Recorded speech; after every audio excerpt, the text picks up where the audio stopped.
Hi, I'm Ashley Walker. I'm Stephen Walker, and this is Word on the Street.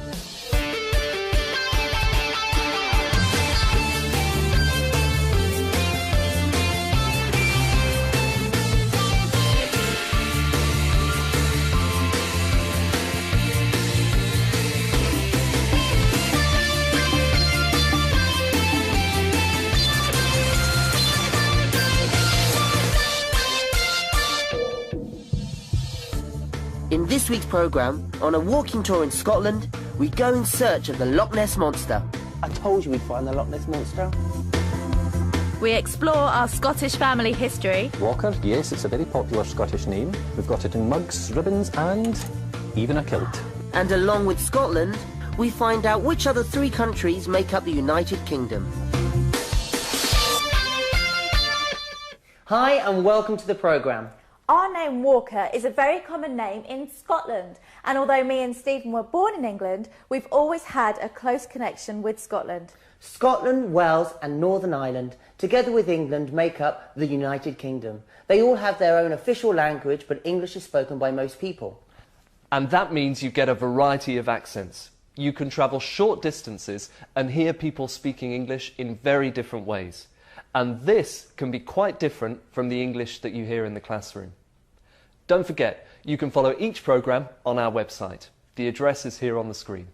Well, this week we visited Scotland to walk around the Highlands, and we discovered a little more than we expected. Come on then, Stephen. Get up. Let's get going. Right, give me a minute. This is heavy. I hope you've remembered everything. You got your walking boots, haven't you? Yes, I'm wearing them. They're brand new and they're already starting to rub. We've come to Loch Ness in Scotland. We're going on a walking tour of the Highlands. It is such a beautiful place to explore. Thousands of people come here every year and try and take a photo of Nessie, the Loch Ness Monster. Fingers crossed, Ashley. Let's hope we get lucky. Oh, come on, Stephen. You know that's only a story. We're here for the walking. Come on then, let's get going.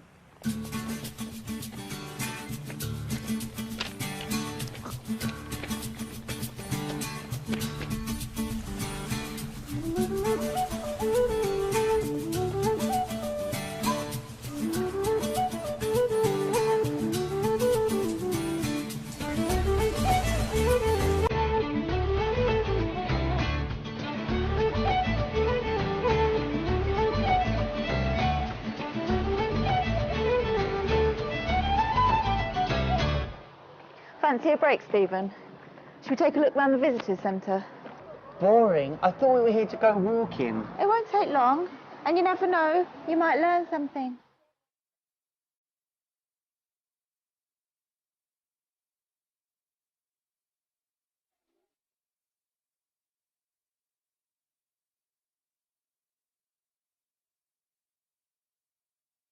See, Ash, I told you we'd find the Loch Ness Monster. Ha. Very first sighting, 7th century. Lives in the loch, possibly related to some species of reptile. Oh, honestly. Wow, I bet it's true. Look at all these photos. I really think we should try and find it. Come on, Ash, it'll be fun. Stephen, it's a waste of time. People made these photos. They're not real. That's ridiculous. Look at all these reports. It's got to be true. There isn't really a monster living in the loch. You'll believe anything. If I saw a real photo of this monster, then I'd believe it. I bet if someone took a photo of the monster, they'd make loads of money. I really want to find the monster, but first I need to find a shop that sells socks. My feet are killing me. Okay then, let's head into town and get you some socks.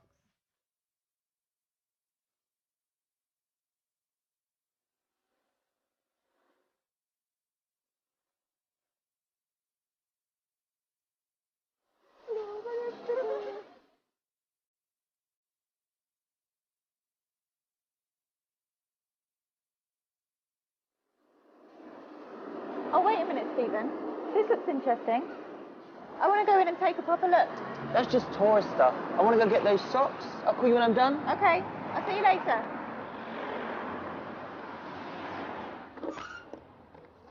These are amazing. Excuse me, How many different tartans are there? At the last count, there were over 3,000 tartans, with new ones being designed every day. This one's nice. What's this one called? That's the Royal Stuart tartan, belonging to the Stuart clan. Every clan has its own tartan. The Mackenzies, the Frasers, the Gordons, and many, many more. What about my surname? Walker. Walker, yes, it's a very popular Scottish name. We've got it in mugs, ribbons, and even a kilt. No way! A Walker tartan kilt! We've also got it in a book here, where you can learn about your clan history. Maybe I should get my brother a kilt. No, on second thought, he'd probably kill me. I'll just take the book, thanks.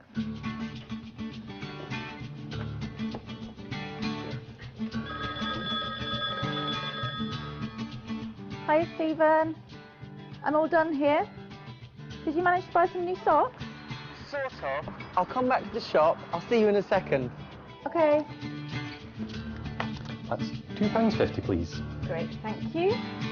There's 5. Thank you. And £2.50 change. Thank you. Thanks very much. Stephen! What do you reckon? It suits you. We'll be back at Loch Ness later, but first, let's look through all of that with our English language expert, Rob, from the British Council. Looking good there, Stephen? I loved wearing a kilt. It must be because us Walkers are a Scottish family. But you didn't see the Loch Ness Monster. You'll have to keep watching to find out. OK, now I want to start with something you and Ashley said when you were talking about the monster.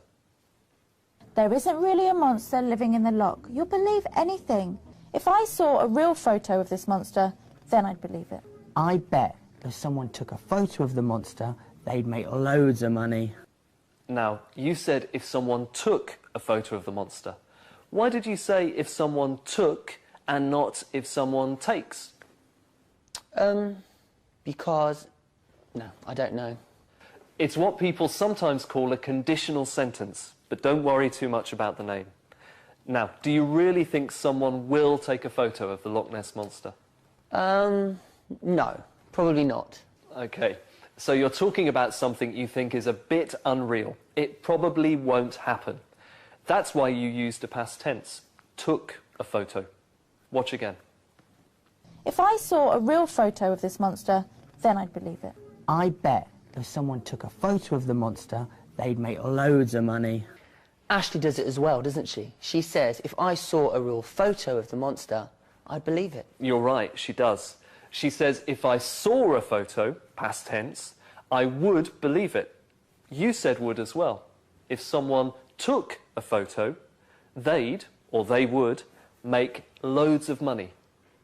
The past tense and the would make it clear that you're talking about something unreal, something you think probably won't happen.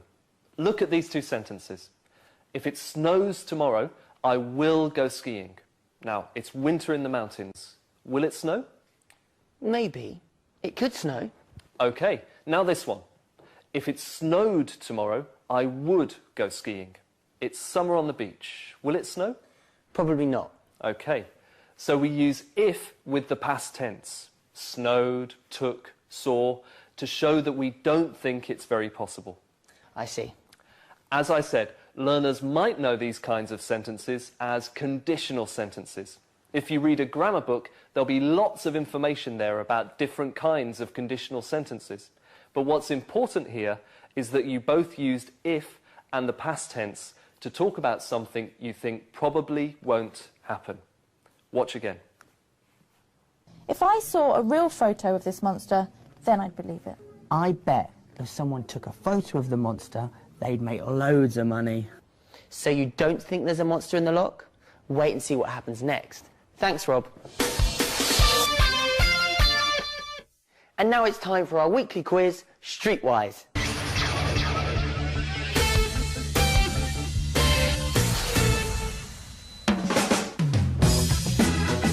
4 countries make up the United Kingdom, but which country is not represented on the Union flag? Is it Wales, Scotland, or England? Any ideas? Stay watching to find out the answer later in the programme. As we've seen, Scotland has its own very different traditions, but it's only one of the 4 countries that make up our nation. As Nick's been finding out, being British isn't necessarily the same as being English.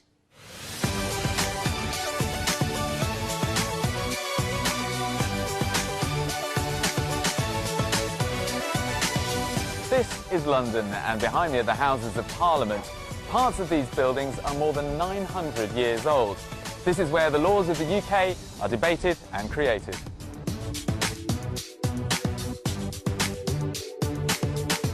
The United Kingdom is actually made up of 4 different countries: England, Scotland, Wales and Northern Ireland.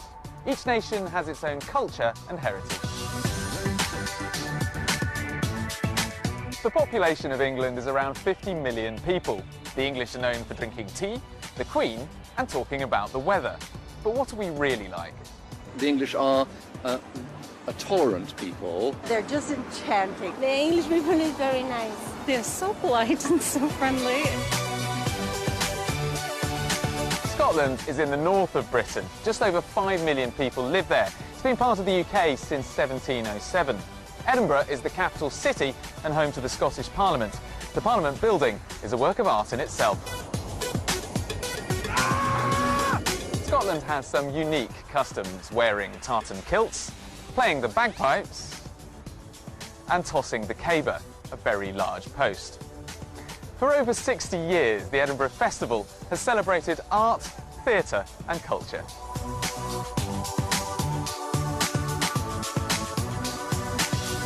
Wales is on the western edge of Britain. It also used to be a separate country, but has been part of the UK for over 400 years. Nearly 3 million people live in Wales. One of its symbols is a red dragon, found on the national flag. The Welsh Assembly is in the capital city, Cardiff.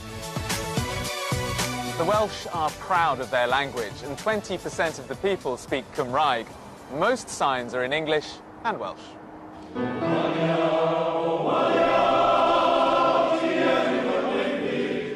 Singing is an important tradition in Wales.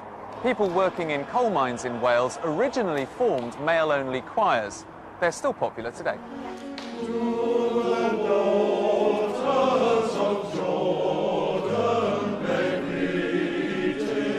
Well, I joined the choir because I met a couple of students, Welsh boys. They brought me here, love singing. I'm in the choir. The choir sings in Welsh, so you have to be willing to try and pronounce the language, but you definitely don't have to be Welsh to be a member of the choir.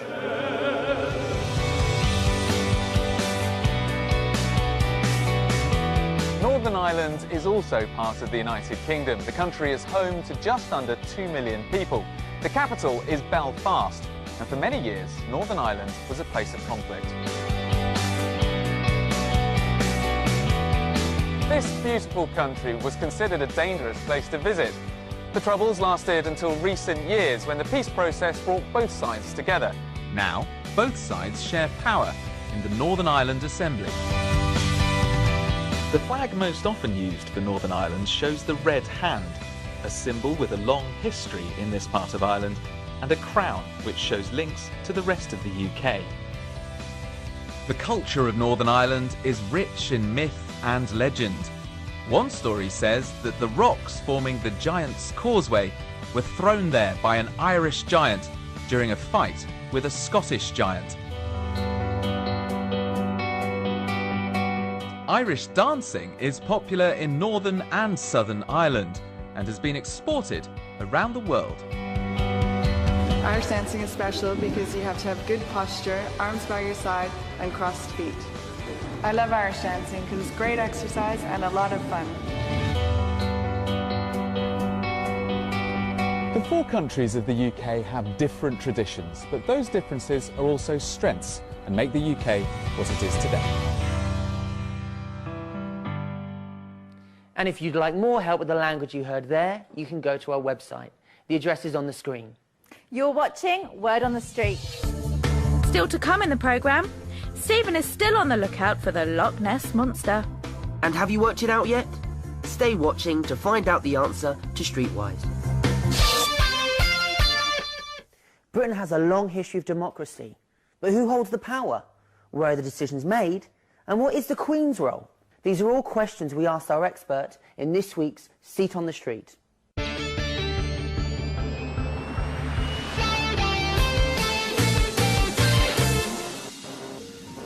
Welcome to Seat on the Street. Hello. Please identify yourself. Hello, I'm Rob Watson. I'm the BBC's political correspondent. What type of democracy do we have in the UK? The type of democracy we have in the UK is a parliamentary democracy, and what that means quite simply is that power resides in Parliament. It's not with the President, it's not with the Queen or with the monarch, but in the Parliament. And the Parliament itself consists of two houses, a House of Commons and a House of Lords. Does that mean the Queen has power? Technically, the Queen does have some power. She is, after all, the person that has to give her approval when a government wants to call fresh elections. But the reality is that the Queen doesn't really have any power, and indeed she wouldn't want to. This is a parliamentary democracy, not a monarchy as such. The Queen is quite happy to leave the politicians to run the country. Who makes the laws? It's Parliament that makes the laws in Britain, and it's the government which goes to Parliament and says, these are the laws that we want passed. And the laws that they propose have to get the approval of both the House of Commons and the House of Lords. Does the UK have a constitution? The United Kingdom does not have a written constitution. Indeed, that's one of the things that really marks Britain out from most other Western democracies, where they do have such constitutions. But Britain, its parliament, its system, its laws have just evolved over hundreds of years, and nobody has written it down. Is the system changing? The system is changing. I'm not sure if one would say a lot. There are now parliaments in Wales and in Scotland, and there have been changes to how the House of Lords is made up. But in many ways, Britain is still a country with a strong parliamentary democracy, with most of the power in the Parliament in London. Are there people who want it to change even more? There are people who say that there should be more change in Britain, that perhaps there could be a Bill of Rights setting out the rights of citizens, or perhaps that there could be a written constitution. But, you know, it's been said that you need to have a revolution to have radical change, and there isn't much sign of revolution in the air in Britain. Thank you for taking part in Seat on the Street. My pleasure.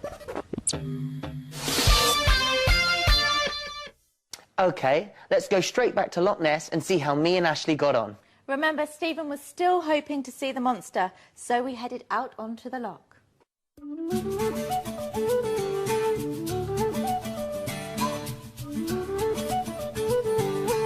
Look at this, Stephen. It says here that this castle was built in the 6th century.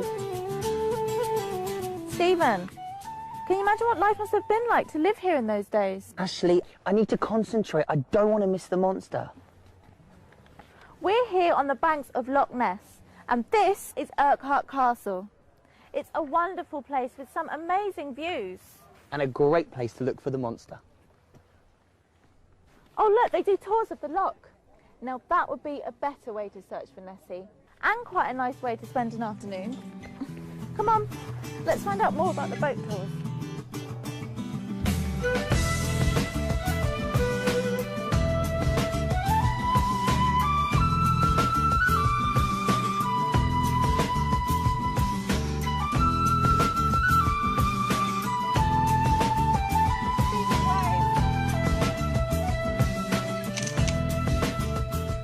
Leave from over there. Come on, let's see if we can get some tickets. Wait a minute, Ash. I want to take a few photos. The views from here are amazing. OK, but be quick. I don't want to miss the boat. OK, then we'll take one of you over there. Left a bit. Right a bit. Perfect. OK, shall I take one of you? Yeah, here you go. OK, back a bit. Back a bit. Back a bit more. Oh. Lovely. Stephen, you idiot! Thanks a lot, Ashley. Come on. We don't want to miss the boat.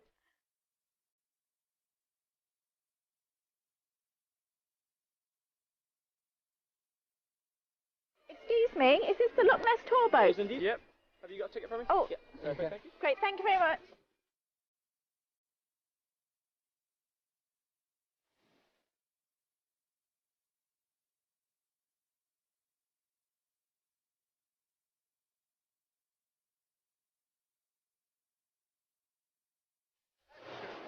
Oh, this is great. I wonder if we'll see the Loch Ness Monster. It's not real, you know. Well, actually, there have been a lot of sightings of a creature in this area. Believe it or not, that goes all the way back to the year 565. St. Columba was travelling through this part of the Highlands when he's said to have blessed the water here to rid the waters of a large creature that was plaguing the local folks. Although I would say that most of the modern day sightings, they started around the 1930s, when this road alongside Loch Ness was first built. I don't know. So do you think the Loch Ness Monster's real then? Well, there's certainly a lot of area for some creature to hide in, because the loch here is 38 kilometres long from end to end. It averages about 230 metres deep, so there's plenty of area for a monster to hide. But if you can't see it by eye, perhaps you might just like to check out the sonar in the main saloon. Sonar? Yes.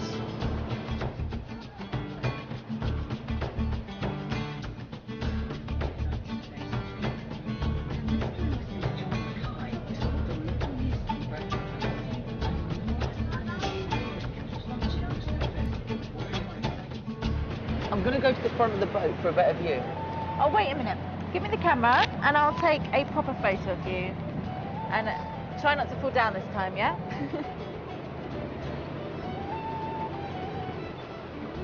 Stephen? Look at this. What's that? Great photo. You can make a lot of money with that. Don't you start. The castle and the boat trip look great, though. Yes, it was really beautiful. Let's start with something you said at the castle. Look at this. It says here that this castle was built in the 6th century. And then something the tour guide on the boat said. Most of the modern day sightings, they started around the 1930s, when this road alongside Loch Ness was first built. We both said built. You both said was built. Watch again. This castle was built in the 6th century. The castle was built in the 6th century. Who built it? Builders? I don't know. Exactly. It's not important who built it. Ashley wasn't talking about the builders. She was talking about the castle. So she used a passive verb form. She said the castle was built in the 6th century. Watch your guide again. When this road alongside Loch Ness was first built. He's talking about the road, not who built it. So he uses a passive verb form as well. It was built. The same one that you used. Look at two more examples. Chocolate is made from cocoa beans. What's this sentence about? Chocolate. That's right. It tells us how chocolate is made. How about my mum makes great chocolate cakes? Well, that's about your mum. Yes. It tells us something she does. So makes is active and is made is passive. Listen out for any others. Now, two more things I want to look at quickly. Firstly, watch this. Wait a minute, Ash. I want to take a few photos. The views from here are amazing. Oh, wait a minute. Give me the camera and I'll take a proper photo of you. What did you both say? Wait a minute.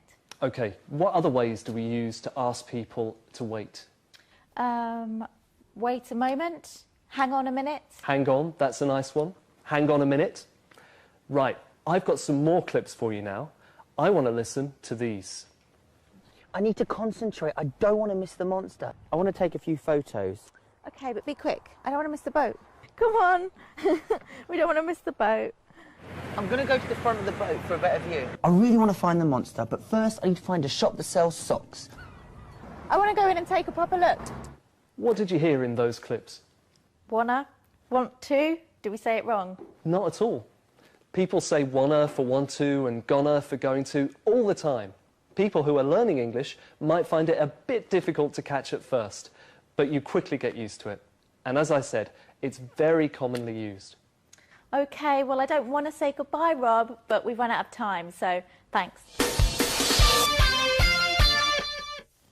Now, we've just got time to find out the answer to this week's Streetwise.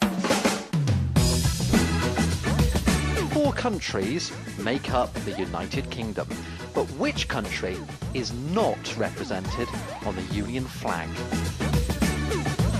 Is it Wales, Scotland, or England? And the answer is Wales. Their flag, the Dry Gorch, is also known as the Welsh Dragon. I hope you got that. If not, better luck next time. Well, that's about all we have time for now. Before we go, let's look back at today's programme. There were two main grammar points. First, we looked at conditional sentences. We talked about things that are a bit unreal. If someone took a photo of the Loch Ness Monster, we use the past tense there, took, because we're talking about something that isn't very real. If I saw a photo of the monster, I would believe it. Then I talked about passive sentences, like the castle was built in the 6th century. When we don't know who did it, or it's not important who did it, we can use a passive verb form, like chocolate is made from cocoa beans. Finally, we looked at some pronunciation. I want to take a few photos. I want to go in and take a look. Remember that we often say wanna for want to, and gonna for going to. And I'm going to end there. Don't forget to visit our website for more help with your English. Thanks, Rob. From Ashley, Rob and me, goodbye. Goodbye. Hi, I'm Ashley Walker. I'm Stephen Walker, and this is Word on the Street.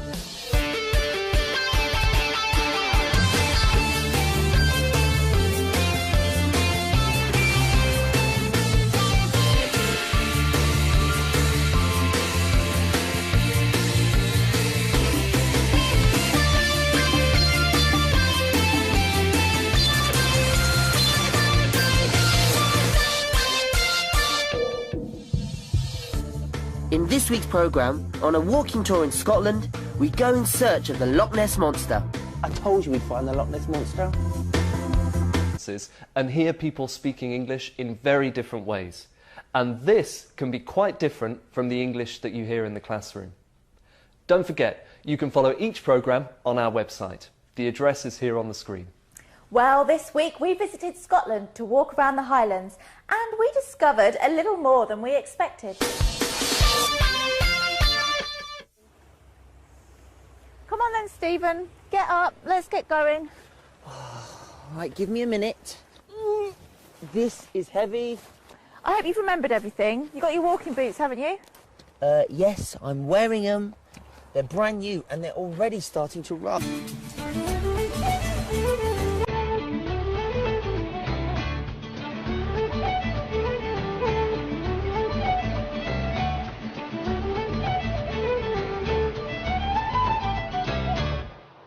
Fancy a break, Stephen? Should we take a look around the visitor centre? Boring. I thought we were here to go walking. It won't take long, and you never know, you might learn something.